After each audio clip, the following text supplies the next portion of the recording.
By air and by ground, more support for Syrian Kurds fighting to keep their town of Kobane out of ISIL hands. Just as U.S. cargo planes dropped Kurdish-provided supplies over the embattled town, Turkey granted access to Iraqi Kurds and their highly trained Peshmerga force to join the fight in neighboring Syria. CCTV's Natalie Carney is near that passage with the latest. Intense ground battles between Kurdish and Islamic fighters played out into the night in the north of Kobane along the border with Turkey.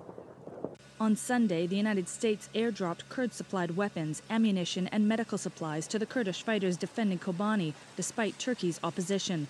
Ankara views the Syrian Kurdish group as an extension of the Turkish Kurd group known as the PKK, which has waged a 30-year campaign against Turkey and is designated as a terror group by the U.S. and NATO. However, this amateur video purportedly shows some of those supplies in the hands of Islamic fighters.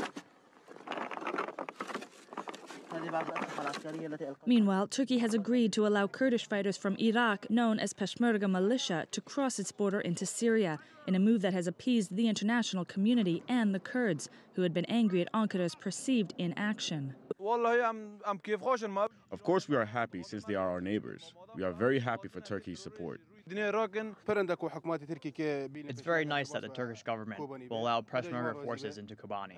God bless them, and we are very thankful for this.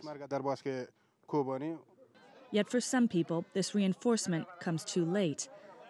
Another funeral took place in the border city of Suruç on Tuesday as crowds mourned the death of 3 more Kurdish fighters.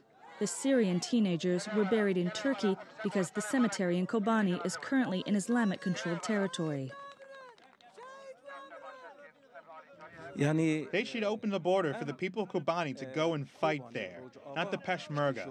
It has been 1 month. People have been going to the border, but the Turkish government doesn't allow them to cross to the other side.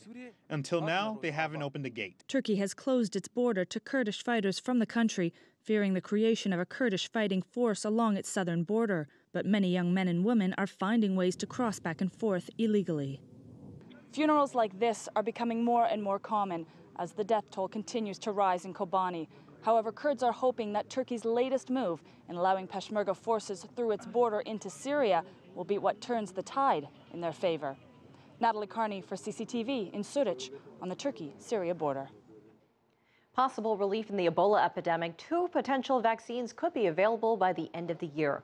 But before it's approved, some key factors need to be examined. That's according to a World Health Organization official.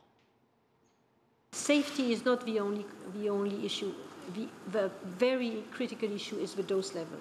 So we expect to have initial data, as I said, in December. And there is a very, very strong movement now from governments of many countries to push as quickly as possible this vaccine into real-world use, if I may say. The vaccines will be used in trials beginning in January among tens of thousands of people in West Africa.